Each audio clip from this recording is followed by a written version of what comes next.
Mikhail's and his predecessors' long-cherished wishes. Now that we've taken up the mantle, we can't afford to fail them. However, the same applies to the Order. Their plan didn't materialize overnight, and they have the profound collective consciousness of the planet of festivities behind them. A desire to dream, to slumber and escape reality. All those hidden emotions have given birth to the sweet dream of the Order. They've harnessed the will of an entire planet to create an Eon.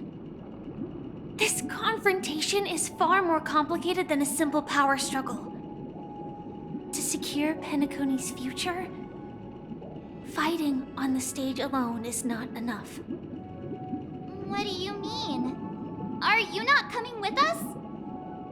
I believe Firefly is trying to say that she's heading off to another battle.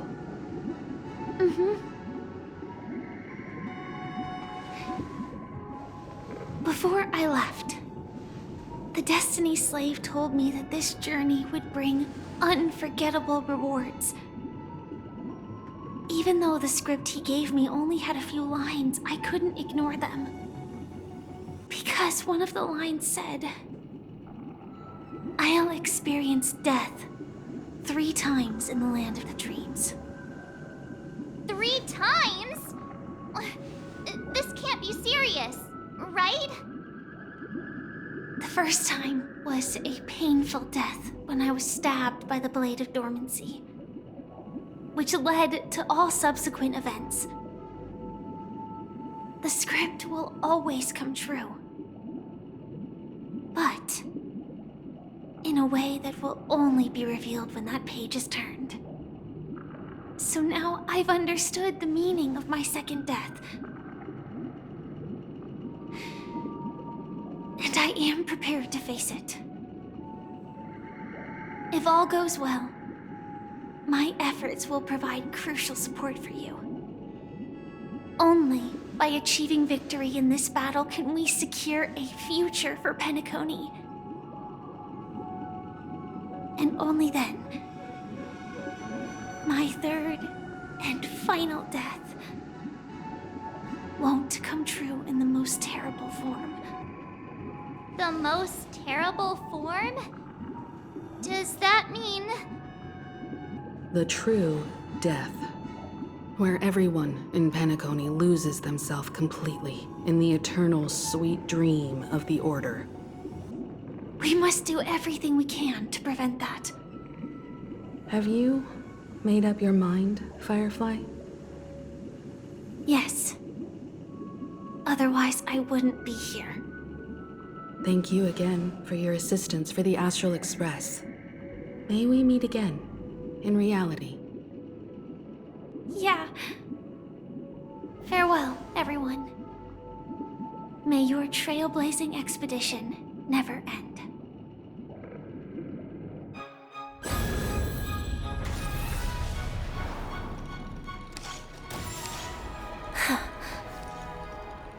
I dreamed of a scorched earth. Everyone, are you ready? A new shoot sprouted from the earth. It bloomed in the morning sun and whispered to me. Like fireflies to a flame, life begets death.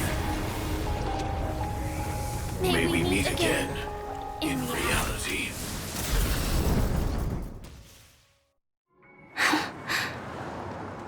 After today, Japella's name will disappear from cosmic history, and the Everflame Mansion will take its place. In the not-too-distant future, you'll receive an invitation. That's your next stop. Land of the dreams. Penacony. I hope you find whatever you seek there. Be it answers or salvation. You mean my 3 deaths? Silverwolf told me about it. It's such a shame that it's not part of my script. Well, I want to live. I'm never afraid of death.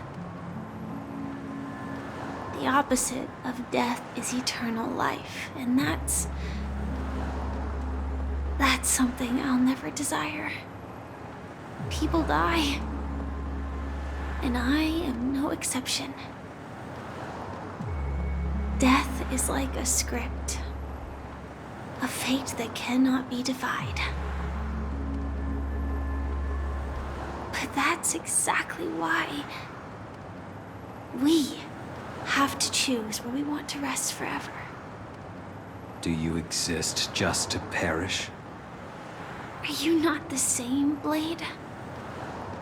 The end you desire is not one dictated by others. If I were to die now, I would only be a weapon. I believe I should die as a human. Though its definition escapes me, isn't this the answer that ordinary people look for their whole lives? A name that can be carved onto their tombstone. The tombstone that belongs to me once bore the inscription, Glamoth's Iron Cavalry. Then it changed to Stellaron Hunter. But one day, it will bear the name Firefly. And all the brilliance she showed at the end of her life.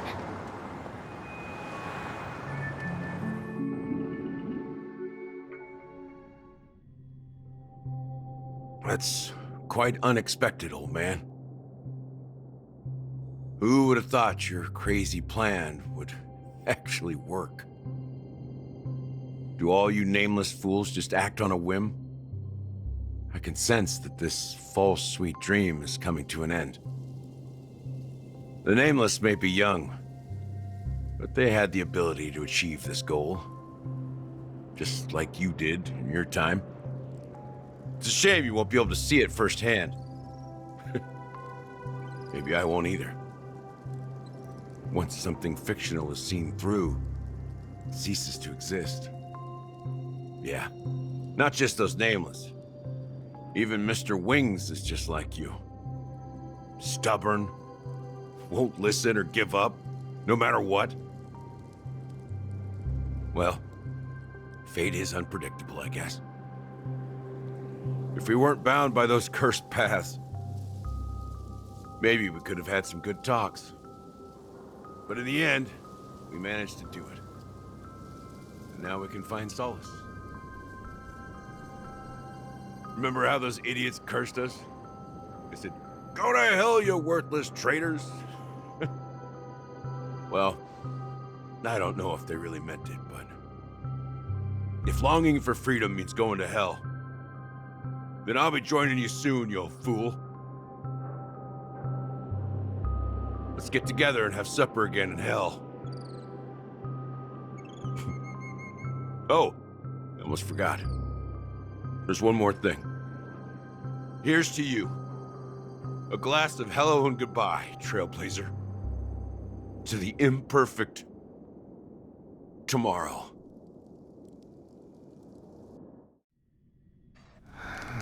It's warm here, isn't it? You're lucky to have found shelter from the rain. Let alone fresh berries in this desolate place. I was just following the scent of life.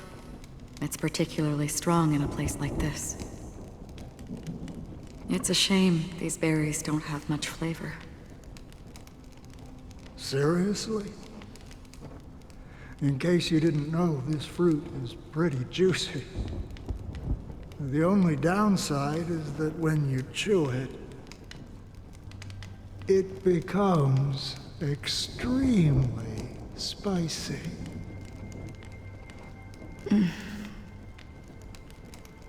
Have you lost your sense of taste? I can still taste certain things, like a faint sweetness. Before coming here, I stopped by a place called Orkron. It had barren cliffs and nights lit by bonfires. Burgundy snow would fall from the sky, and when it landed on my tongue, it tasted like raspberries. The flavor wasn't exactly sweet, but it left a lasting impression. When I think back on my past, I realize that what's tying everything together isn't the big events, but rather these small yet unforgettable moments. Don't worry about it. Losing oneself is a reality that every self-annihilator must face. At least, I haven't completely lost my senses and memories yet. Well, congratulations on adding another footnote to your journey. By the way, are you always alone? No, I had a companion in Orkron. She's a short, nameless girl who aspired to explore IX. She always said she'd walk a path deeper and farther than Akavilis. Quite an ambition for such a small girl. So, what happened? She became stagnant water. Well,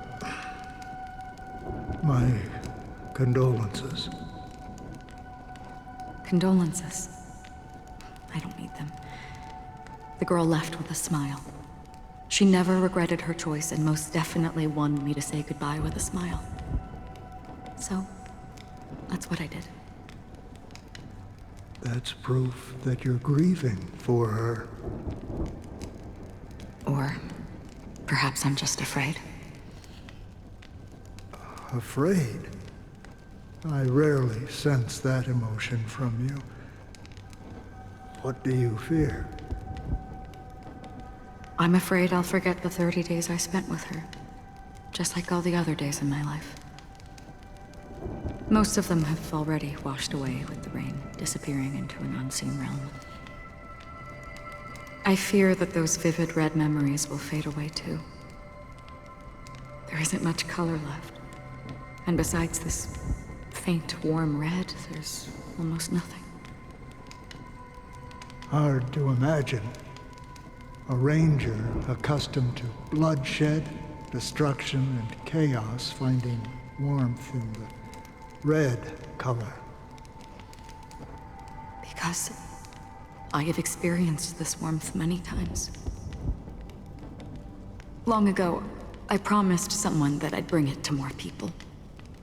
And that for every remaining moment of my life, I'd strive for a better ending for all. As long as this red color still lingers, I have a chance to fulfill that promise. It represents a burning fire, a blooming flower, the berries in this cave, and life itself, fleeting yet still dazzling. In the end, it will lead me beyond the horizon of existence. And on the other side, I will cut off nihility. The one blessed by the sleeping and shapeless is considering how to kill them. That's truly pure nihility. But you're right about one thing. After spending so much time near this stagnant water, only when I look at this vibrant red fire do I realize that I'm still alive. When will this rain ever stop? Perhaps when the sorrows of the departed have finally quieted down, the sky will clear up.